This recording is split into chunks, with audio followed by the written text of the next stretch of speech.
the City of New York, the Federation of Protestant Welfare Agencies, and the Positive Community presented a clergy leadership breakfast and workshop on mental health.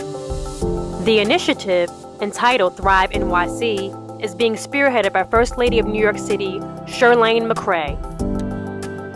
The clergy leadership breakfast and workshop was held at Gracie Mansion, and event production was sponsored by HealthFirst. ThriveNYC became such an important issue to me because I saw how much my family suffered. My parents suffered from depression.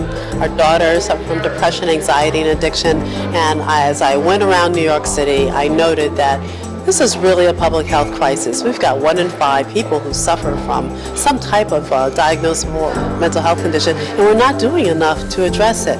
So Thrive is really the child of my personal experience, but also the experiences I saw in people all around me who were suffering.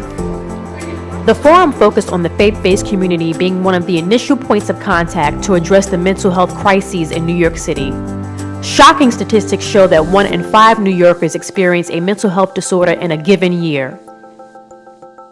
It's important to discuss in the African American community because there is so much stigma, and clergy are on the front lines of hearing all the problems that come up in a person's life. They're the first responders, and we need to tell our stories. We need to become more comfortable telling our stories before we can get to solutions. If we can't talk about something, then we're not going to be able to get to a healing space. Talking about mental health, talking about mental illness is really the first step to getting to another place, getting to solutions.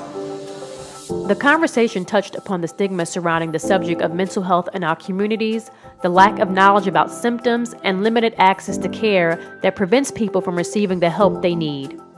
You know, already we're getting a lot of questions from cities from around the country, and I'm very focused on doing this right in New York City. This has never been done before, so we have a lot of challenges ahead of us. ThriveNYC is a first step, so I'm very focused on making sure that all of our initiatives, all 54 of them, are successful, and if they are, we will be a model for other cities around the country. First Lady Chirlane McCray states, "For far too long, our society has equated mental illness with moral weakness. As a result, people have hidden their pain. We will work with partners to create new programs, make existing programs better, and make all programs easier to access." She goes on to say, "With each success and as people find solutions, we will move one step closer to changing our mindset and building a culture that values and supports mental health." As well as what we have experienced in our own communities and our own house of worship.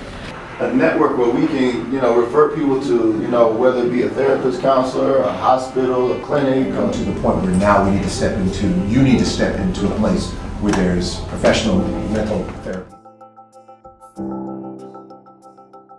Despite our best intentions, this code of silence has sentenced far too many of our brothers and sisters to a lifetime of solitary torment.